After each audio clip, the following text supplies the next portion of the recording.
Hey guys, Bennett Fitch here and welcome to another Noria unboxing.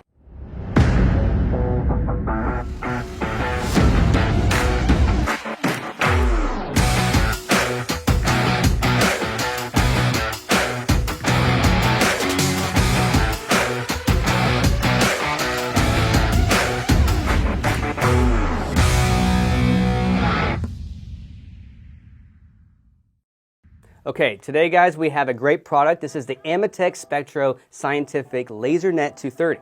It's part of the 200 series. Some of you know it as the LaserNet Fines or LNF. So this device, it's been around for about 20-25 years and it's been a mainstay as part of the, not just AMETEK Spectro's product, but also one of the components of the Mini Lab 53 or 153. So let's kind of get into it. Okay, so as I was taking this all out and unboxing it, you can see there's an ultrasonic bath. We'll talk about that in a second. But it's really straightforward. All of it's in one unit here. It's connected to the software so that we'll show you in a second how the particles will pass through the flow cell.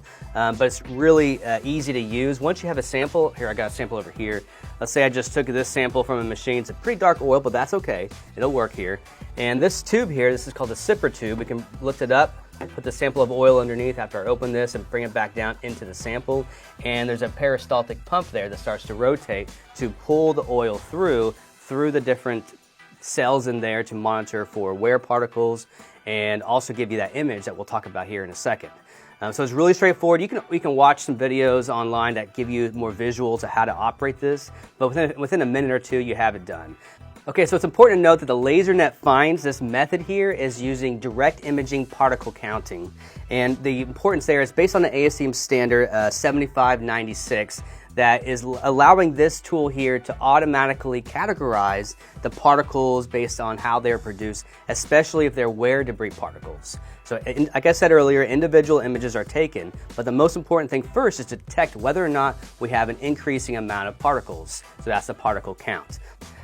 Okay, so before you take your sample, you will be agitating it, let's say 30 seconds or a minute. Make sure you're consistent with how you do that. You know, you can also use an automatic agitator, but after you agitate the sample, it's really important to put it in the ultrasonic bath like you see over here.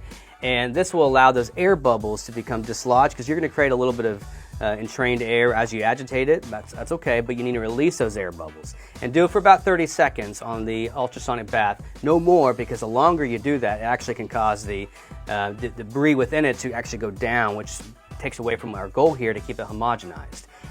Once that's done, you're ready to put the sipper tube into the bottle, and it runs through different sensors. The first is a ferrous monitor, and that's mostly going to focus on wear debris larger than about 25 microns. The second one is a really important one. This is where the laser light's going to shine through the flow cell to take a picture with a CCD chip on the other side, take a picture of every single particle. These particles are going to have, you know, maybe circular shape or long shape or curves or different things. They all mean different things. It could be cutting wear, it could be abrasive wear, and even if it's an air bubble, like, it can identify that and remove that from the equation so it's not interference anymore. And so when it's doing that, we're going to use those shapes to classify it, but we're also counting the particles to give us a particle count. It's the same kind of particle count we might see with an optical particle counter, which looks at 4, 6, and 14 microns. But this is not an optical particle counter in the way that you're familiar with, because it's able to remove some of those interferences much more effectively. And the third cell here, a third technology, is looking at the total ferrous debris. It's another magnetometers to parts there to that will look at the total ferrous content.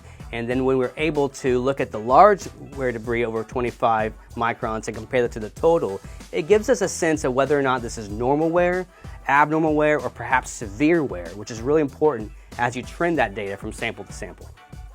Okay, so I'm looking at some of the data here. One thing you'll notice that's different with how this data is presented, you know, optical particle counter gives you just the overall concentrations at those different sizes, but that doesn't give you the shapes, doesn't give you those parameters of what the particle could be. So that's what's different here. But it's also looking at the ferrous debris. So some of the ways they show this is with a wear particle concentration, or WPC. That's the total ferrous debris. There's also a percentage of large ferrous particles, or PLFP, and that's the large ferrous debris, larger than, let's say, 25 microns, over the total ferrous debris. And the third one here is an overall severity called the Ferrous Wear Severity Index, or FWSI. And that's going to be the large particles multiplied by the total to give you a trend on whether or not that value is going up over time to indicate a severity of wear. So that's really important to see those distinctions along with just simply a particle count. And then you're able to look at the particles themselves through those silhouettes. Now, all of that's very important because a lot of you are familiar with maybe seeing data in the traditional ICP or RDE, which will give you the total iron content or other elements, of course. It's an elemental spectrometer technology. But those will only see particles less than about 5 or 6 or 7 microns. This doesn't have that limiting factor. It can see the larger ones as well and then put that onto a report with the images. So there's some advantages to this approach with direct imaging particle counting versus the optical particle counter or RDE and ICP. Of course, sometimes you use multiple technologies to give you a really good idea what's going on. So let's talk about where you might see this in use. I mentioned maybe mining industry or power generation.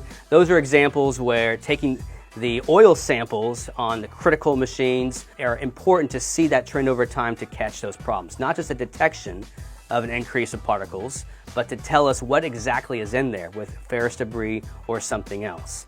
And you want to maybe take consideration into some samples being taken, let's say on automotive equipment or engine oils, let's say, like I said here with this dark oil here.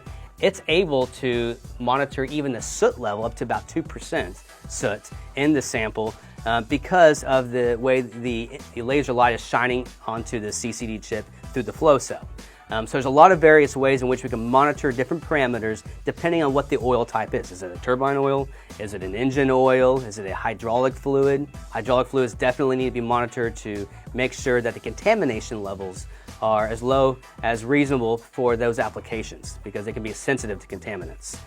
So as you are implementing contamination control solutions, whether it's with better filtration, whether it's with better breathers or other devices, you can see whether or not it's working or not. So that's really important for those who have an on-site lab, so you can see that data over time. But commercial labs will definitely be using this kind of tool as well. And so if it's important for you to make sure those contamination levels are low, this is the type of technology you should consider, especially if you're also looking at viscosity information or other oil analysis parameter, if this is just one piece of your overall mini lab, such as the mini lab 53 or 153. All this connects to the TrueView 360 Fluid Intelligence platform to bring the data together into a nice report.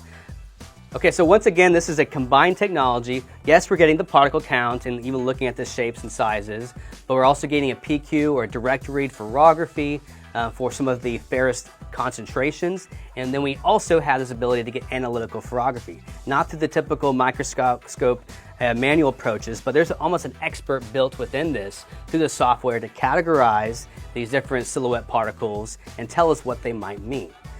So if you're looking for some more information on this product, I suggest reaching out to AMETEK Spectro Scientific or access more information in the link below. With that said, thank you for joining us. We'll see you in the next Noria unboxing.